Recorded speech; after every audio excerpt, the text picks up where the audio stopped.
말씀 출애굽기 23장 14절에서 19절의 말씀입니다. 제가 가지고 있는 성경 구약 성경 117페이지 출애굽기 23장 14절에서 19절 말씀 제가 번거해 드리겠습니다. 너는 매년 3번 내게 절기를 지킬지니라. 너는 무교병의 절기를 지키라. 내가 네게 명령한 대로 아비월에 정한 때 이래 동안 무교병을 먹을지니 이는 그 달에 네가 애굽에서 나왔음이라. 빈손으로 내 앞에 나오지 말지니라. 맥추절을 지키라. 이는 네가 수고하여 밭에 뿌린 것의 첫 열매를 거두미니라. 수장절을 지키라. 이는 네가 수고하여 이룬 것을 연말에 밭에서부터 거두어 저장함이니라. 네 모든 남자는 매년 3번씩 주 여호와께 보일지니라. 너는 네 제물의 피를 유교병과 함께 드리지 말며 내 절기 제물의 기름을 아침까지 남겨두지 말지니라. 네 토지에서 처음 거둔 열매의 가장 좋은 것을 가져다가 너의 하나님 여호와의 전에 드릴지니라. 너는 염소 새끼를 그 어미의 젖으로 삼지 말지니라. 아멘. 오늘은 우리 교회를 비롯해서 대부분의 한국 교회가 추수감사주일로 지킵니다.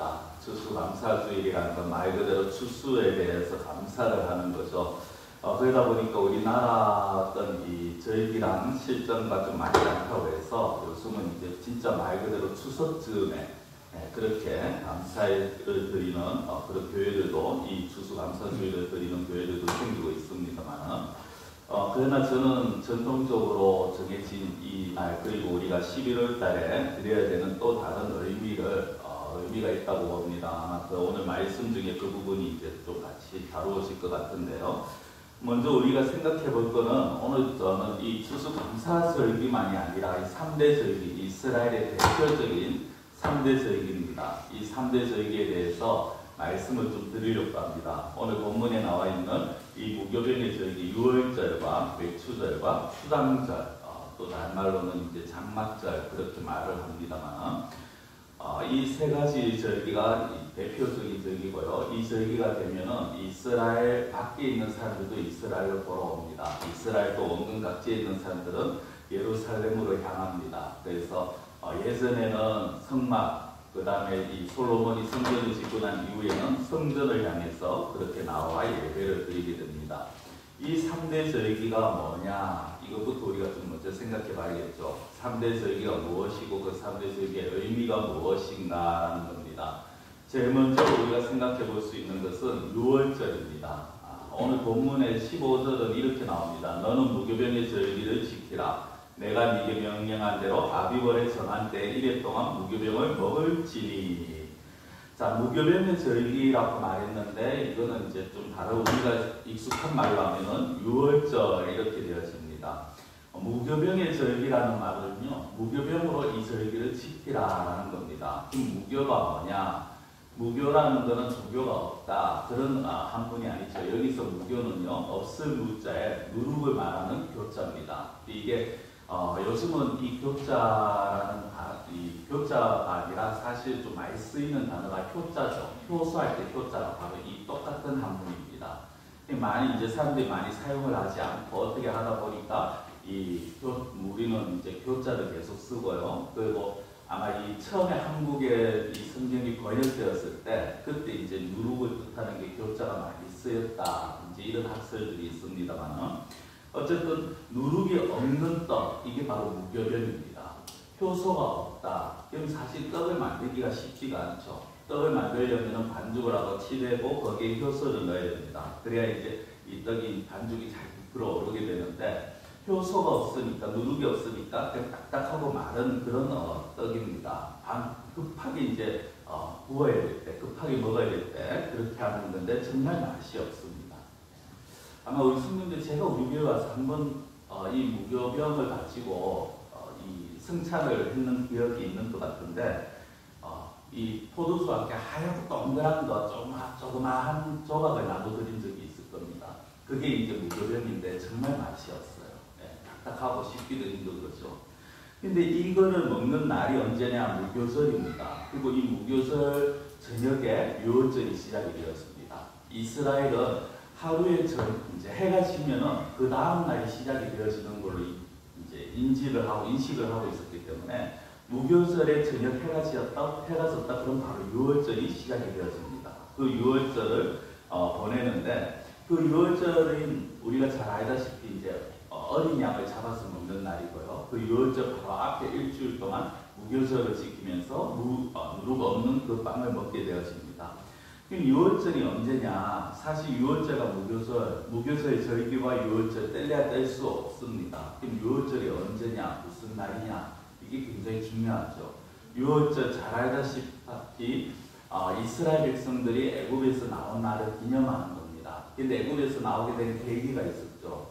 이스라엘 하나님께서 모세를 통해서 이스라엘 백성들을 내보내라고 하는데 이 애굽 왕이 고집을 부립니다. 10번의 재앙을 내리는 9번의 재앙을 내리는데 이 애굽 왕이 계속 고집을 피우니까 마지막 10번째 재앙이 장자의 죽음입니다. 그 애굽 땅 안에 있는 모든 집의 장자 그리고 모든 짐승의 초태생이 다 죽게 되었습니다.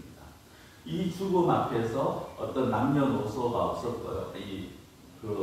어떤 빈부 귀천이 없었죠. 이 애굽인이든 사실 이스라엘 사람이든 모든 이에게 죽음이 임하게 되어집니다. 이제 거기에 대해서 하나님께서 이스라엘 백성들에게는 은혜를 베풀어 주시죠. 너희들이 어린 양을 잡아서 그 피를 문설주에 바르면은 제가 이 마이크가 지난주에 이제 조금 떨어지는 부분을 제가 급하게 대충 이제 수선을 했더니 제가 조금 이상하게 움직이면서 잡음이 납니다. 이해를 좀 바라겠습니다. 이스라엘 백성들에게는 하나의 살 수 있는 길을 줍니다. 장자가 죽음을 당하지 않는 길을 주는데 그게 뭐냐? 어린 양의 피를 잡아서 그 피를 문설주에 발라라. 그러면 죽음의 사자가 넘어갈 거다. 그래서 유월이라는 말이 넘어간다라는 의미가 있습니다. 우리가 마치 담벼락을 넘어간다, 장애물을 넘어간다라는 그런 의미로 이제 유월이라는 의미가 한문인데요. 그 어린 양의 피가 발라서 있지 않은 애굽 왕들 그리고 그 애굽 왕과 그 신하들 애굽의 모든 사람들 하나님 믿지 않는 자들은 죽음을 당하게 됩니다. 장자들이. 그리고 저는 성경에 나오지 않지만 이스라엘 백성 중에서도 이 말씀을 우습게 본 자들은 그 집에 죽음이 임했을 거라고 저는 그렇게 믿습니다. 왜냐하면 하나 죽음의 사자가 넘어간 조건은 다른 게 아니라 그 어린 양의 피 때문이라는 거죠. 성경은 이건 다르게 말씀드리면 무엇을 말하느냐면 죽음이라는 것은 이 빈부 귀천 상관없이 누구에게나 찾아온다라는 것입니다. 왜? 이 죽음은 죄에 대한 하나님의 심판이죠. 이스라엘 애굽 백성들이 애굽 왕이 하나님께 대한 반역하고 거역하는 것에 대한 심판이지만 더 나아가서 이 세상의 죽음은 하나님의 심판입니다. 그래서 하나님 앞에서 모든 이가 심판의 대상이라는 것이고 그 결과 모든 이에게 죽음이 임하게 된다라는 겁니다. 애굽 왕이 이 자기 집안과 그리고 자기 왕자와 그리고 이 애굽 땅에 임하는 이 죽음을 보고 이제는 더 이상 견딜 수가 없어서 이스라엘 백성들에게 너희들 짐을 빨리 사서 너희들이 나가라라고 합니다. 그게 나가야 되는데 뒤를 떠나려고 하니까 먹을 게 필요합니다.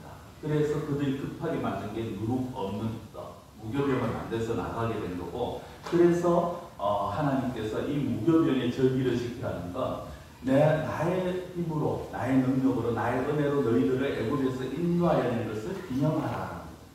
이게 오늘날 다른 우리들에게는 어떻게 적용이 되었습니까? 우리의 동일하게 죽음이 오고 영적인 죽음, 영원한 죽음을 맞이해야 될 우리가 하나님의 은혜로 그 영원한 죽음에서 자유함을 누렸다라는 거죠.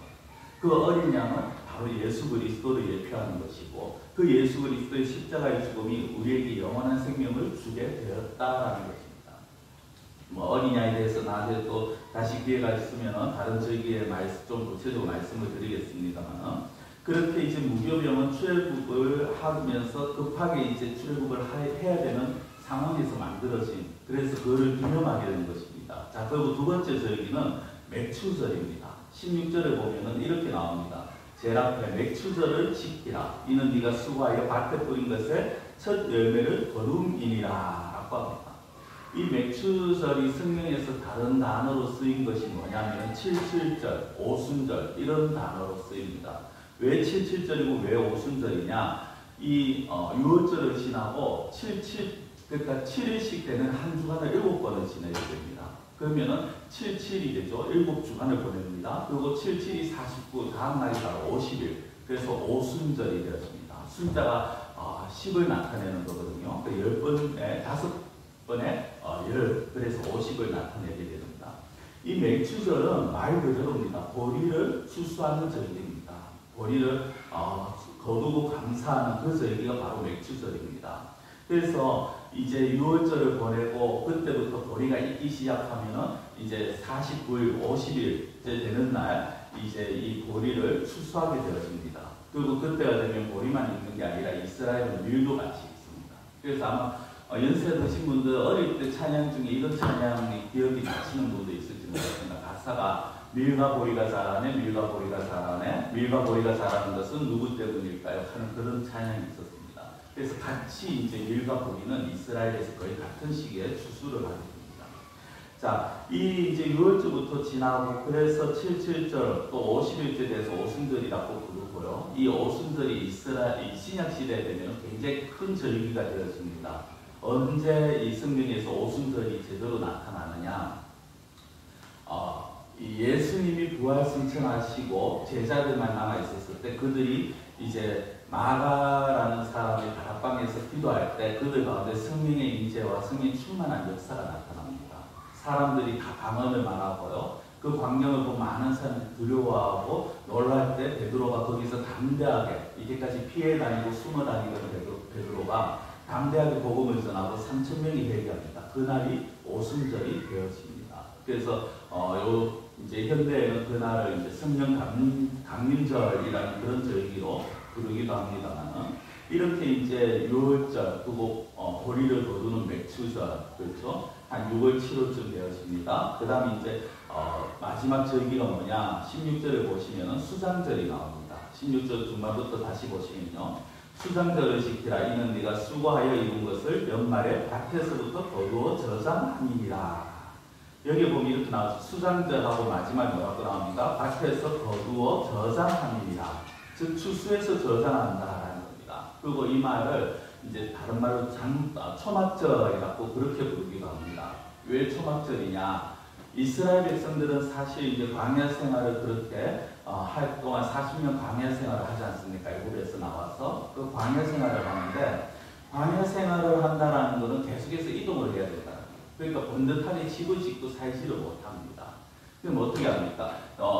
쉽게 접었다 폈다 할 수 있을 그런 텐트를 지어서 가게 되어지죠. 광야 40년 동안 하나님께서 구름기둥 불기둥으로 인도하실 때 그 구름기둥 불기둥이 가는 곳마다 자기들이 가야 되니까 따라갑니다. 그러나 그 구름기둥 불기둥이 멈추는 곳에 얼른 또 이제 초막을 치게 되죠. 그리고 또 하나님이 움직이면 그 구름기둥 불기둥이 움직이면 또 바로 움직여야 되기 때문에 빨리빨리 접어야 됩니다. 그래서 초막을 사용하는 거죠. 이 초막을 초막을 짓고 이 절기를 지키는 이유가 뭐냐? 그건 다른 것 없죠. 이 하나님의 인도하심 따라 우리 이스라엘 백성들이 우리 조상들이 살아왔다라는 것을 기념하는 것입니다. 그걸 언제 하느냐? 연말에 한다라는 거예요. 연말에 16절 마지막에 보면 이룬 것을 연말에 밭에서부터 거두어 저장함이니라. 이것이 오늘날로 말하면 이제 추수감사절이 되어집니다. 자, 그러면은 왜 하나님께서 지금 이 맥추절도 그렇고 초막절도 그렇고요, 수장절도 그렇고 사실 지금 이 말씀을 하시는 이때는 언제냐면은 아직 광야에 있을 때예요. 지금부터 한 40년이 지나야 이들이 가나안 땅에 들어가서 이제 농사를 짓고 거두게 됩니다. 결실을 하게 됩니다. 그런데 왜 하나님이 오늘 말씀을 보시면 하나님께서 마치 지금 농사를 짓고 있는 듯한 이 이스라엘 백성들이 지금 막 농사를 짓는 것처럼 그렇게 말씀을 하세요. 왜 그러시느냐? 그거는 너희들이 앞으로 가야 될 그 가나안 땅에서 너희들이 내가 인도할 그곳에서 너희들이 농사를 짓게 될 것이고 내가 거기에 대해서 합당하게 결실을 맺게 해주겠다라는 하나님의 약속의 말씀입니다. 그러니까 내가 결실을 맺게 해줄 거야. 내가 너희들을 인도해서 그 땅에 들이게 할 거야. 그러니까 너희들은 그곳에 가면 농사를 지을 것이고 그리고 그곳에서 결실을 맺을 것인데 그 결실을 가지고 이 절기를 생각하면서 내 앞에서 절기를 지켜야 된다라는 거죠. 성도는 그거를 지금 말씀을 하시는 거예요. 광야 생활에 내가 너희를 어떻게 인도했는지 너희들의 조상들이 너희들의 후손들에게도 이걸 가르쳐서 너희의 조상들이 어떻게 임명을 받았는지를 생각하라라는 거예요. 그래서 오늘 우리가 추수감사 예배를 드릴 때 그런 의미에서 정말 우리가 한 해를 돌아봤으면 좋겠어요. 이 한 해 동안 하나님이 나에 대해서 어떻게 나를 인도하시는지, 나를 어떻게 지켜주셨는지. 자, 그런데 이렇게 말씀을 드리면요, 가끔 이런 분들이 계십니다. 나 한 해를 돌아보면 감사할 게 없는데, 나 한 해를 돌아보니까 올해 2025년 나에게 너무 힘들었다. 난 너무 고통스러웠다. 너무 괴로웠다. 이런 생각이 드는 분들이 계실 겁니다. 감사할 게 없는데. 그렇죠? 여러분들, 우리가 받은 은혜, 그거를 되새겨보는 것도 중요합니다만요. 다른 의미에서 보면, 다른 각도에서 보면, 내가 왜 이 올 한 해 힘든 삶을 살았을까? 왜 내가 괴롭고 힘든 삶을 살게 되었을까? 그것도 우리가 한번 그 이유도 생각해 볼 필요가 있다는 거예요. 오늘 우리가 수고해서 이룬 것을 연말에 밭에서 거두고 감사가 나와야 되는데, 이 거둔 것이 없다. 감사할 게 없다. 그럼 왜 그런가? 그것도 우리가 한번 되새겨 봐야 된다는 거죠. 성도 여러분, 우리가 하는 일들이 하나님으로부터 복을 받아야 됩니다. 그렇죠? 내가 하는 일들을 통해서 하나님으로부터 복을 받아야 돼요. 그럼 어떻게 복을 받아요? 어떻게 해야 복을 받을까? 신명기 28장에 보면요, 복과 저주에 대해서 한 장이 다 할애가 되어 있습니다. 그런데 그 28장에 결국 그 복에 대해서 이런 내용들이 나와요. 네가 들어가도 복을 받고 나와도 복을 받고 자녀와 토지 소산과 가축의 새끼들이 복을 받고 그리고 떡반죽 그릇이 복을 받고, 쉽게 말씀드리면 우리가 살아가면서 누릴 수 있는 모든 복들이 다 기록이 되어 있습니다. 저주도 기록이 되어서 복이다. 근데 어떻게 해서 복을 받고 어떻게 해서 저주를 받느냐? 28장 1절 이하에 보면요, 기준이 하나가 나오는데 그게 뭐냐? 하나님의 말씀을 듣고 지켜 행하는 자가 복을 받는다. 그렇다고 해서 성도 여러분, 우리가 어려움을 당하는 게 무조건 해서 내가 하나님의 말씀을 지키지 않았다 이게 아니라, 그런 부분도 우리가 한번 제대로 생각을 해봐야 된다. 내가 하나님의 말씀을 지켜서 살고 있느냐? 정말 내가 복을 받기를 원한다면 나는 하나님의 말씀을 온전히 순종하고 있느냐라는 것이죠. 제가 왜 복과 저주 갑자기 말씀을 드리느냐? 우리가 추수감사절, 좀 성경적으로 말하면 수장절이잖아요. 이 수장절은 1년 동안 수고한 것에 대해서 연말에 이제 감사를 드리는 겁니다. 근데 내가 수고한 것에 대해서 합당하게 결실을 보지 못할 때가 있다는 거예요. 왜 그런가를 생각해야 된다는 겁니다. 많은 사람들이 열심히 수고합니다. 열심히 땀 흘립니다. 노력합니다. 근데 거기에 합당하게 결실을 보지 못할 때가 있어요. 모든 경우가 다 그런 건 아니지만 그럴 때 우리는 정말 내 신앙이 올바른가를 생각해 봅니다. 여러분들 추수감사주의를 맞이해서 우리가 감사가 가장 중요합니다만 감사가 전부는 아니에요. 이 감사주의를 맞이해서 내가 정말 지금 하나님 앞에서 올바른 감사를 드리고 있느냐, 내가 하나님 앞에서 올바른 신앙생활을 하고 있는가, 이걸 생각해 봐야 된다. 그래서 고칠 게 있으면 고쳐야 되고요, 회개할 게 있으면 회개해야 되고, 그것이 내가 손해보지 않는 삶, 내가 올바로 하나님 앞에서 복을 받는 삶이라는 것입니다. 자, 그렇다면 이제 정말 중요한 거, 사실 오늘 제가 말씀드리고 싶은 건요, 이 마지막 세 번째 주제입니다. 뭐냐? 우리가 감사를 드려야 되는 이유. 달리 말씀드리면 하나님께서 우리에게 절기를 주신 이유가 뭐냐? 물론 앞에 제가 6월절의 의미, 매추절의 의미, 수장절의 의미 다 말씀을 드렸습니다만, 그러나 그것들을 좀 아우러서 하나로 합치면 뭐라고 나오느냐? 이 감사절을, 이 새 절기를 통해서 하나님께서 우리에게 주시는 말씀이 뭐냐? 간단합니다. 너희는 세상과 구별된 삶을 살아라. 세상과 구별된 삶. 성경은 구별이라는 건 다르다는 거예요. 세상과 구별됐다는 건 세상과 다르게 살아야 된다는 겁니다. 안 믿는 자들과 다르게 살아야 돼요. 우리는 분명히 불신자들과 다른 존재입니다. 신분이 달라, 영적으로 다릅니다. 그런데 그걸 어떻게 내가 증명하고 어떻게 다르게 살 수 있느냐? 이걸 가지고 마치 우리가 나가서 나는 하나님 믿는 사람이다 막 소리치면서 사람들마다 나는 당신들과 다릅니다 이렇게 외치면서 살아야 되느냐? 그걸 말씀하는 게 아니죠. 우리의 삶에서, 우리의 예배의 자리에서 그걸 보여줄 수가 있어야 된다. 성도 오늘 본문 마지막 19절에 보면요, 이렇게 앞부분에 나옵니다. 내 토지 소산에서 처음 거둔 열매의 가장 좋은 것을 가져다가. 성도는 토지에서 처음 거둔 열매, 즉 내가 수확한 농사를 짓는다면 내가 수확했는 그 올 한 해에 수확했는 것 중에서 가장 좋은 열매, 그걸 하나님 앞에 드려야 된다. 그러면 그걸 어떻게 구분하죠? 어떤 분들은 제일 먼저 드려야 된다라고 말해서 그 의미가 참 마음이나 기특하다고 그랬더니 예전에 있는 거였어. 그러면서 가지고 왔는 게 뭐냐면 아직 덜 익은 거 아니면 상품 가치가 없는 거 이런 것들을 먼저 막 따요. 따가지고 이게 제일 처음 거둔 겁니다 하면서 다 갖고 오는 걸 봤는데 성경은 그게 맞는 거냐는 거죠. 그건 맞는 게 아니다. 그건 잘못된 거잖아요. 처음 거둔 열매 가장 좋은 것이 뭐냐?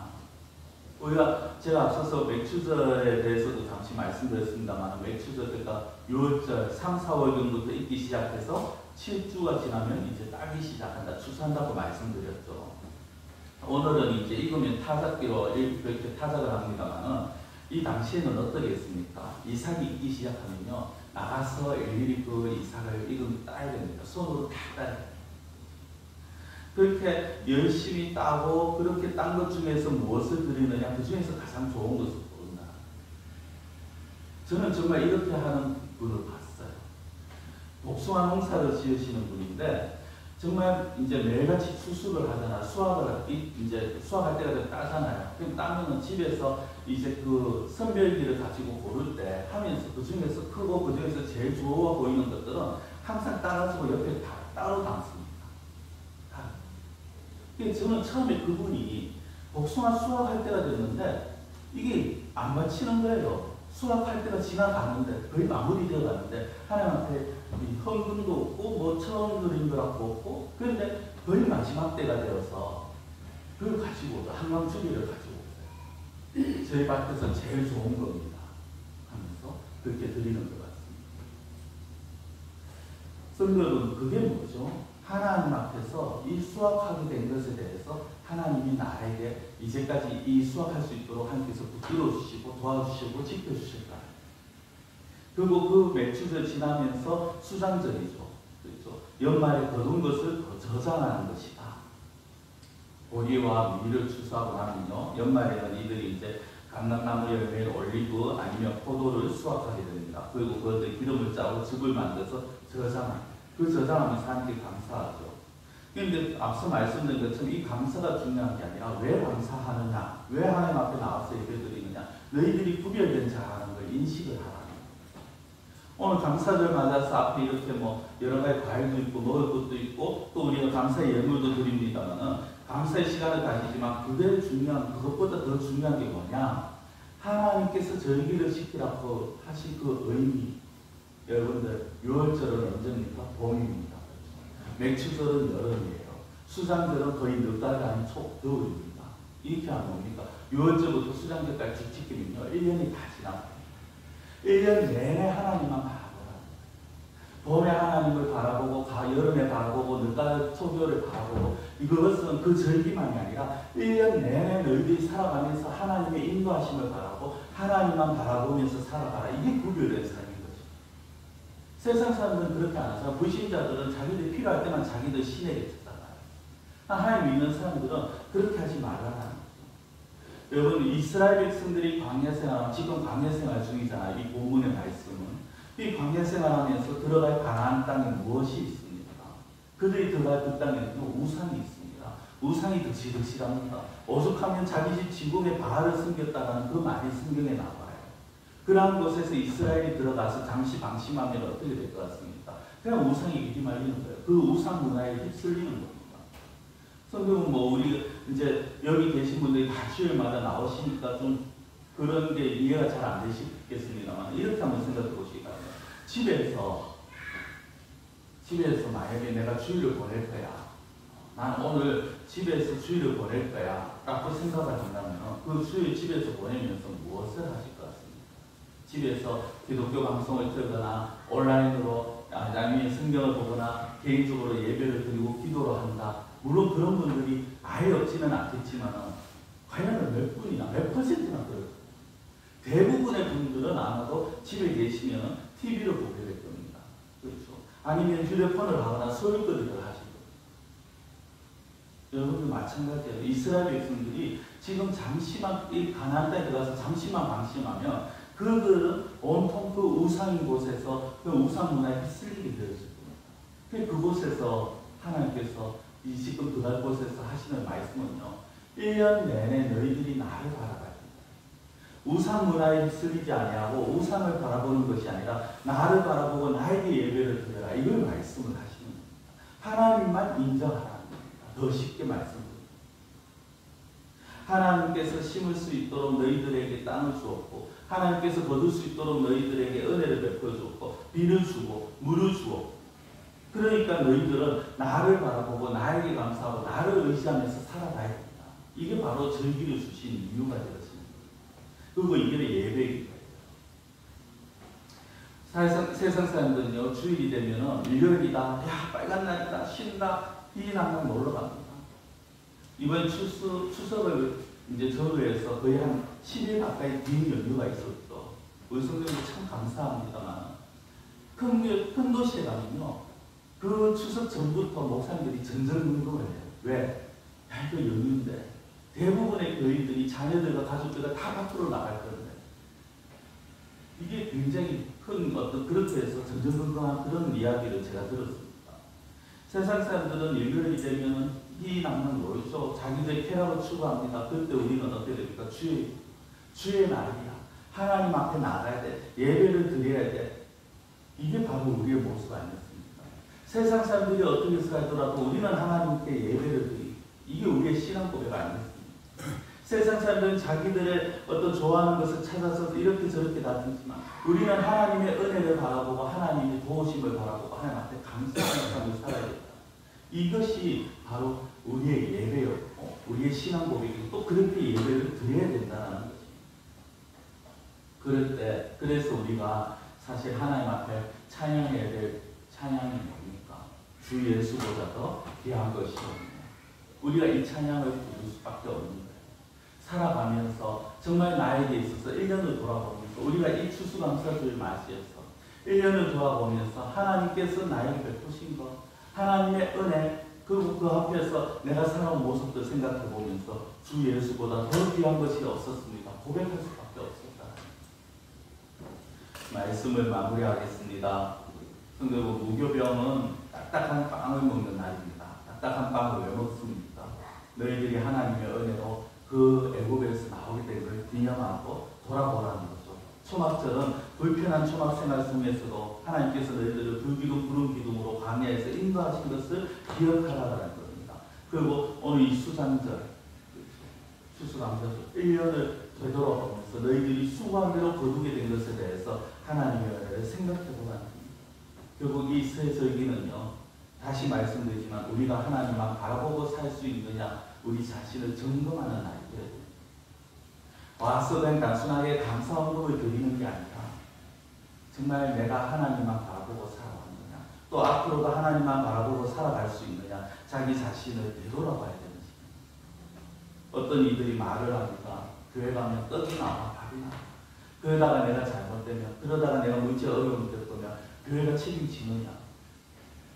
근데 그거는요, 저는 이렇게 말씀드리고 싶습니다. 그분은 하나님의 은혜를 깨닫지 못하신 겁니다.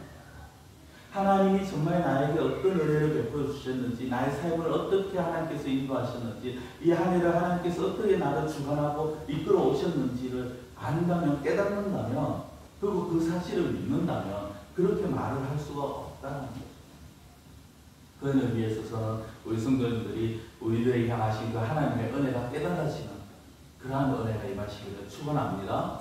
사는 성도는 하나님이 베푸신 은혜가 깨달아지셔야 돼요. 그런데 그게 깨달아지십니까? 구원의 은혜부터 시작해서 나의 삶 가운데 행하신 하나님의 은혜가 여러분들 이 말씀 가운데 또 여러분들의 마음에 떠오르십니까? 그러면 그 은혜에 감사하는 자가 되어야 되죠. 더 나아가서 그 은혜의 하나님 외에 내가 누구도 무엇도 의지하지 않고 사랑하지 않겠노라고 다짐하는 우리 모습이 되어야 될 것입니다. 시간이 많이 되었습니다만은 제가 한 가지만 더 말씀을 드리고 마치겠습니다. 15절 끝에 보면요, 이렇게 나옵니다. 빈손으로 내 앞에 나오지 말지. 빈손으로 나오지 말지. 이게 뭡니까? 너희들이 입으로만 감사 말하지 말고, 입으로만 은혜 말하지 말고, 너희들이 정말 받은 것이 은혜인 것을 알고 감사인 것을 알면 거기에 합당하게 행하라. 기도드리도록 하겠습니다. 사랑하는 하나님 아버지, 우리가 오늘도 하나님의 은혜를 생각하며 또 이 절기를 맞이하여서 다시 한번 하나님의 그 은혜와 하나님의 인도하심을 생각하고 하나님 앞에 감사하는 이 날이 되기를 원합니다. 또 이 절기를 맞이해서 정말 우리를 인도하시고 우리와 함께 하신 그 하나님 앞에서 날마다 그 하나님을 생각하고 그 하나님 앞에 더욱더 하나님만 바라보는 믿음으로 나아가기를 원합니다. 하나님, 우리의 삶을, 우리의 생활을, 우리의 모습을 우리가 늘 돌아보게 하여 주시옵소서. 늘 하나님 앞에서 살아갈 수 있는, 그리고 하나님 앞에서 신앙을 고백하며 하나님 앞에서 감사하며 나아가는 그러한 저희들의 삶이 되어질 수 있도록 하나님 주장하여 주시옵소서. 간절히 원하고 예수님의 이름으로 기도드리옵나이다. 아멘.